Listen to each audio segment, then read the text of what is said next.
반갑습니다. 오늘은 코로나 바이러스와 관련된 책을 독자 여러분에게 소개하겠습니다. 코로나19 후유증 그 230일간의 기록이라는 부제를 가진 삶이 있는 한 희망은 있다의 저자 박현 교수는 한국에서 자기 혼자만 후유증을 겪는 것처럼 비춰지는 현실에 대하여 안타까워하고 호소하고 끝내는 분노합니다. 난 더 이상 우리나라의 보건복지부나 질본에 대한 분노를 참을 수가 없다. 난 더 이상 내 인생을 그들에 대한 헛된 희망으로 낭비하지 않겠다.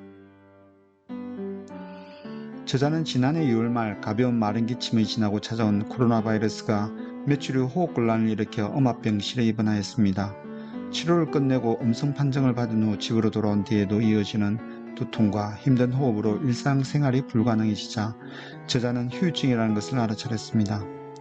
저자는 2020년 5월부터 부산 47이라는 아이디로 SNS를 통해 주위에 자신의 근황을 알리기 시작했습니다.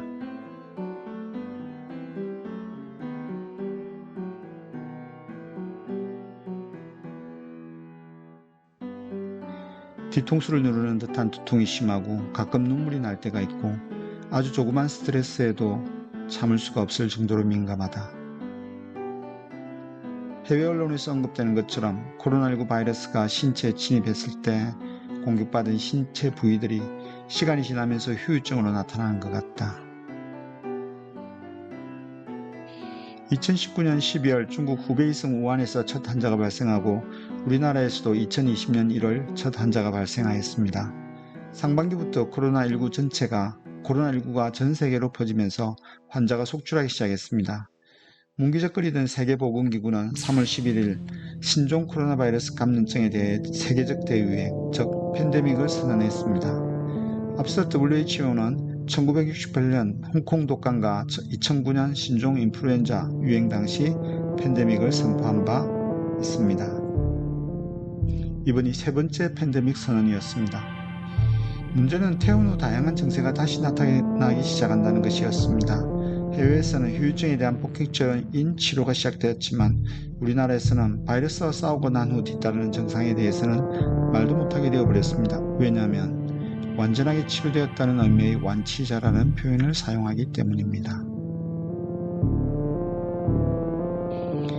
후유증 때문에 병원에 다시 찾아간 저자는 의사로부터 치료 시 복용한 약의 부작용 때문에 생긴 역류성 식도염이라거나 기력이 떨어져서 몸이 좋지 않다는 진단을 받았습니다. 감기 증상이라는 이야기를 들은 적도 있습니다. 저자는 SNS를 시작하면서 해외 환자 사례, 임상의사의 발표 논문, 외국 정부의 보도자료를 끌어와서 완치자들이 겪는 증상이 후유증이라는 것을 알렸습니다. 저자는 오랫동안 외국에서 공부하고 세계 최고의 IT 기업에서 쌓은 경험과 인적 네트워크를 적극 활용하였습니다. 저자가 프랑스, 오스트리아 유럽호흡기 학회와 미국 마운트 시나이 병원 코로나19 후유증 치료 전문센터의 보고를 활용하여 내린 결론은 다음과 같습니다. 코로나19 후유증 치료는 가능한 빨리 시작해야 하며 지속적인 치유가 되어야 한다는 것이 분명하다. 저자의 SNS를 통한 호소에는 한계가 있었습니다. 의사 한 분이 언론에 나와 코로나19는 후유증이 없으며 퇴원한 환자들은 모두 완치되었다고 말한 것을 본 후 저자가 기록한 글입니다.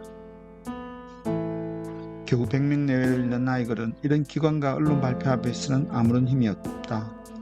기관과 언론에 의해 대중들은 후유증을 해외 일부에게나 있는 우리나라에는 없거나 아주 희귀한 경우일 뿐이라고, 후유증은 기저질환일 뿐이라고, 중증 후 회복자만 겪는다고 생각하게 된다. 12월 4일 출간한 책은 한 달 동안 115건 팔렸다고 합니다. 저자는 마케팅 능력까지 갖춘 대형 출판사의 제의를 마다하고 열정을 가진 작은 출판사를 선택했다고 합니다. 어찌되었든 온라인과 오프라인 모두 저자의 영향력은 미미하다고 할 수 있습니다. 이 책에서 저자는 자신의 정성과 일상을 날짜별로 소개하면서 절망만 하지 않습니다. 그 가운데서도 행복의 불씨를 찾아내어 희망을 나누려고 합니다. 저자는 코로나 바이러스가 나에게 인생의 진정한 행복을 가르쳐주고 있다. 나는 어느 때보다 더 많은 것을 배우고 있다고 말합니다. 삶이 있는 한 희망은 있다. 행복은 장소가 아니라 방향입니다. 행복은 얼마나 가지고 있는 것이 아니라 우리가 얼마나 즐거운 것을 하고 있는가이다. 책을 읽은 후 SNS에서 부산 사치를 찾았습니다.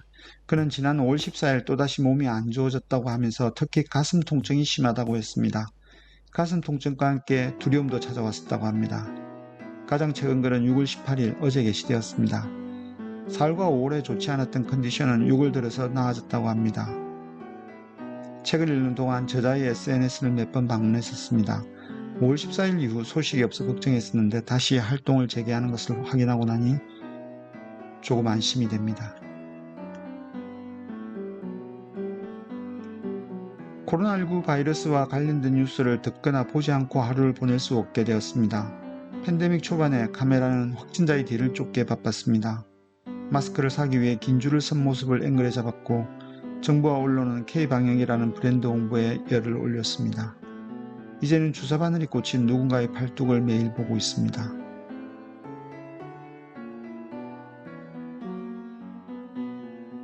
삶이 있는 한 희망은 어느 곳에나 있으며 코로나 바이러스는 사라질 것임을 알고 있습니다.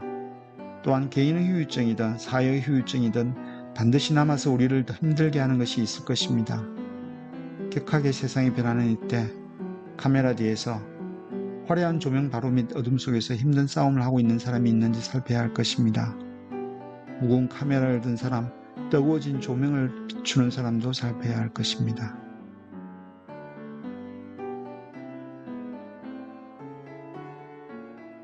끝으로 부산 4.7 환자를 비롯한 모든 환자들의 완전한 회복을 기원합니다.